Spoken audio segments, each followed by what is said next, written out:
Item ಯಾವುದೇ ಇರಲಿ try ಮಾಡಿ ಆಚಿ ಚಿಕನ್ ಮಸಾಲಾ.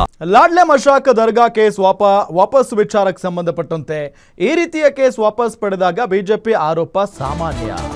ಆ ಕೇಸ್ಗಳಲ್ಲಿ ರೈತರು, ಕನ್ನಡ ಪರ ಹೋರಾಟಗಾರರು ಇದ್ದಾರೆ, ರಾಜಕೀಯ ಮುಖಂಡರು ಕೂಡ ಇದ್ದಾರೆ. ಅದು ಬಿಜೆಪಿಯ ಸ್ಟ್ಯಾಂಡರ್ಡ್ ಅಲಿಗೇಷನ್ ಆಗಿದೆ.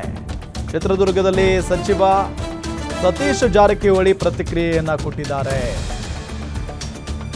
ರಾಜಕೀಯ ಮುಖಂಡರು ಕೂಡ ಇದ್ದಾರೆ ಈ ಪ್ರಕರಣದಲ್ಲಿ.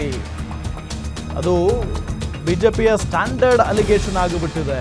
ಹಾಗಾಗಿ ಅವರು ಮಾತಾಡ್ತಾರೆ ಅನ್ನೋ ಥರ ಸತೀಶ್ ಜಾರಕಿಹೊಳಿ ಅವರು ಪ್ರತಿಕ್ರಿಯೆ ಕೊಟ್ಟಿರೋದು ಈ ಲಾಡ್ಲೆ ಮಶಾಕ್ ದರ್ಗಾ ಕೇಸ್ ವಾಪಸ್ ಪಡೆದ ವಿಚಾರಕ್ಕೆ ಸಂಬಂಧಪಟ್ಟಂತೆ. ಅವ್ರ ಕೆಲಸ ಏನು ವಿಶೇಷ ಹೇಳಬೇಕು? ಅವ್ರ ಕೆಲಸ ಏನೋ ಮತ್ತೆ ನೀವು ಅದನ್ನು ಸ್ಟಡಿ ಮಾಡಬೇಕಲ್ಲ. ಅದರಲ್ಲಿ ಸುಮಾರು 50-60 ಕೇಸ್ ಇದೆ. ಎಲ್ಲ ಮುಸ್ಲಿಮರಿದ್ದಾರೆ, ಕನ್ನಡ ಪರ ಇದ್ದಾರೆ, ರೈತರಿದ್ದಾರೆ, ಬೇರೆ ಬೇರೆ ಘಟನೆಗಳಾಗಿದ್ದಾವೆ, ರಾಜಕೀಯ ಪಕ್ಷದ ಮುಖಂಡರಿದ್ದಾರೆ, ಅವರು ಇರ್ಬೋದು ಅದರಲ್ಲಿ.